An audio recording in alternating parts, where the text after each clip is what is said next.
What's going on, boxing fans? Yeah, I'm here in the basement in the man cave chilling. You know how we do it. Well, let's get to what we're really here to talk about. We're here to talk about cherry picking, man. Alright. I'm here with I wanted to show people, like, a lot of people talk about boxing, but they don't know what they be talking about, man. The reason why, because you hear about Floyd being a cherry picker all the time, or certain boxers, like Roy Jones being a cherry picker, and the media blows it up and make them seem like they are cherry pickers when these guys really aren't. You hear, like, you hear even about at one point in time they were calling Sugar Ray a freaking cherry picker, man. People don't realize that. At one point in time they called Sugar Ray a cherry picker. He wouldn't fight Aaron Pryor. Anyways, man, but people don't remember about the Aaron Pryor situation with Sugar Ray. Most people don't. Anyways, gotta be a certain age to remember that stuff. But let me show you a little something about why when they call Floyd Mayweather a cherry picker that I don't agree. You see, you look at Floyd's record right here, right? And if you look at the record, you go from his first fight to his 18th fight. Alright? Floyd's 18th fight was with one of the best world champions. You feel me? At that respective weight class. Gennaro Hernandez. That's his 18th fight. I'm not even going to mention, guys like, Tony Pep and Sanders. Some of these guys, they're solid fighters. But we're going off people that history will remember. Alright? His first good fight was at his 18th fight. Alright? Now, how many fighters do you know when the 18th fights a world champion? A really solid world champion. Not no paper champion, a real solid world champion. Then you'll go up this thing, man. And you notice that he fights Diego Corrales, right? In his 25th fight. And Diego, history will remember Diego Corrales because he gave us some of the best fights ever, man. You know what I'm saying? Even though throughout the list right here, there's still some good fighters right there in that list. Angel Manfredi, some decent solid fighters, but we don't care about. We care about people that history will remember. And after you see Diego Corrales at his 25th fight, you go up. You see Jose Luis Castillo. People are gonna remember him because of the great fights he gave us with Diego Corrales. You know what I'm saying? They're gonna see Jose Luis Castillo at his 28th and 29th fight. You go up some more. There's Philip Nadu. There's a lot of good, solid fighters on this list, man. I just want to only mention the people that history are going to remember. You know what I'm saying? Then you have, like, Marcus Carley's a good, decent fighter, man. But I'm not going to mention him because he's not going to be remembered in history. Now you look at Arturo Gatti. History going to remember him. He's a decent, he's a big name.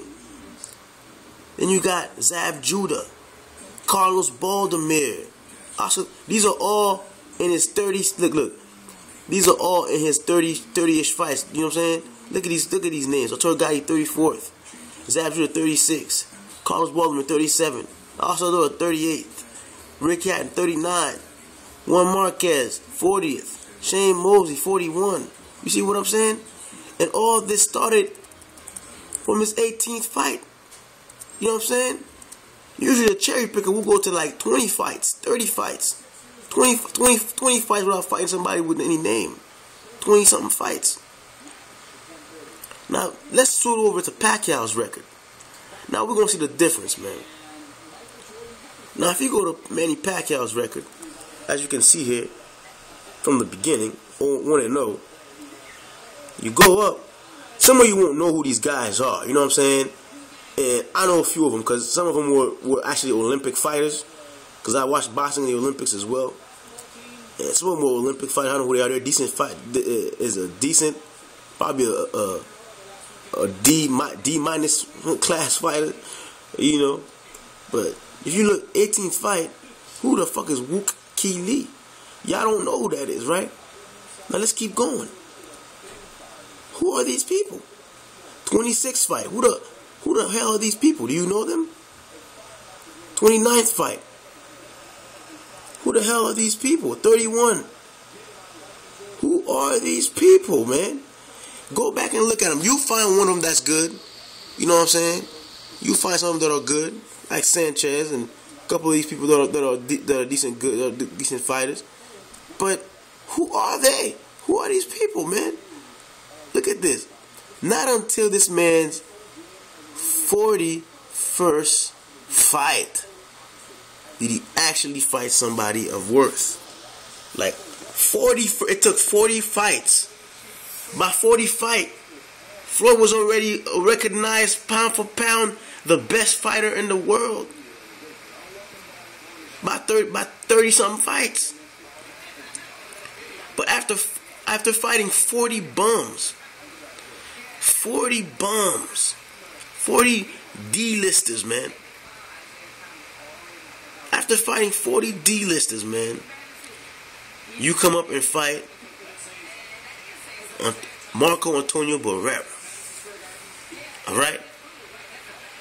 And after that, you know, you get other names in history. Like you get, Floyd had like 10 historical names that are going to remember historically. Pacquiao has 7 in his whole arsenal. Barrera 1, Marquez another, that's 2, Morales 3, you got Hasta La Hoya 4, you know what I'm saying,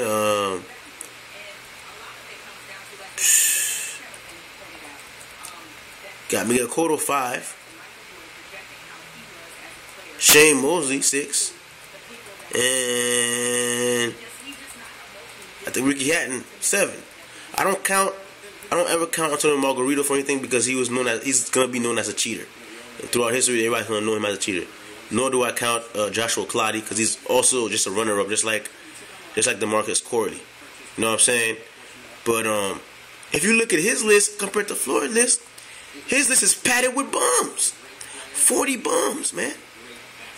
More than 40 bums, actually. But, I mean, 40 people before you actually do fight a recognized fighter, man. With skill. With skill. Well, anyways, man, I was just trying to point out some facts. Not some made-up stories. I just wanted to point out some facts about when people call people cherry pickers. You need to actually go look at the records. Because as far as I'm concerned, Manny Pacquiao's record is padded with bums, man. Padded with bums. And he lost to them, too. So I'm not even going to say he lost to some of these bums. You know what I'm saying? And I don't care if he was starving or hungry. He didn't eat for 15 days. You know, for 15 days, but you have the strength to throw a punch. Whatever, man. But all I'm saying is, after a few fights, you should have made enough money to feed yourself. You know what I'm saying? After 20 fights, you should have made enough money to feed yourself. You know what I'm saying? At least to get a meal before fights. Anyways, man, I suggest before people say certain things, man, go actually do the research and look up these things, man. Go actually look up these things. History won't remember Floyd for ducking Pacquiao. Alright? They're going to remember it the other way around. Because I heard he's about to retire. History going to remember for him ducking Floyd. Because think about it. What history going to be? They're not going to remember the details of anything 25 years from now. You know what I'm saying? They're 25 years, 30 years from now, a 20-year-old going to go look it up.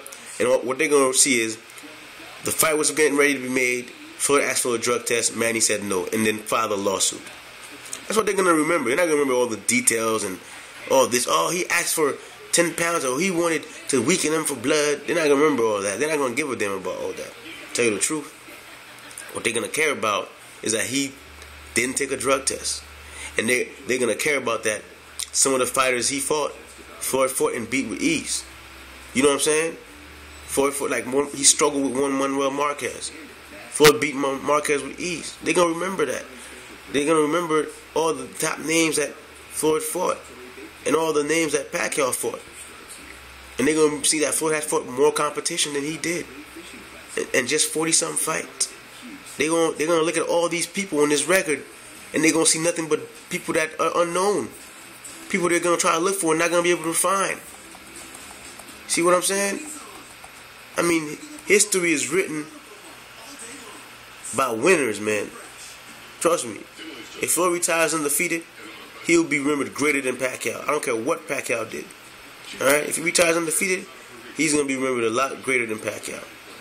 Anyway, that's all I have to say, man. Hopefully this was knowledgeable for some of you. And I hope people stop calling this man a cherry picker. Because I got tired of it when back in the day when they called Sugar Ray a cherry picker, man. Even though I don't know if Aaron Pryor could have beat him or not. But I didn't like when people used to call him that stuff. You know, like he didn't fight real competition. Some point in time, people did say that about him, man. You know what I'm saying? Same thing with Muhammad Ali. Anyways, until he did beat them. Just like Floyd. Now he's fighting those competitions the people that he said he couldn't beat. And he's beating them. Anyways, man, I'm going to leave right now and let you gentlemen, you know, hopefully you gentlemen got a little bit of knowledge from that. Some of you who always call this man a cherry picker. Before you listen to what the media is saying and pushing out there, I suggest people do some research, man. Alright, I'm out.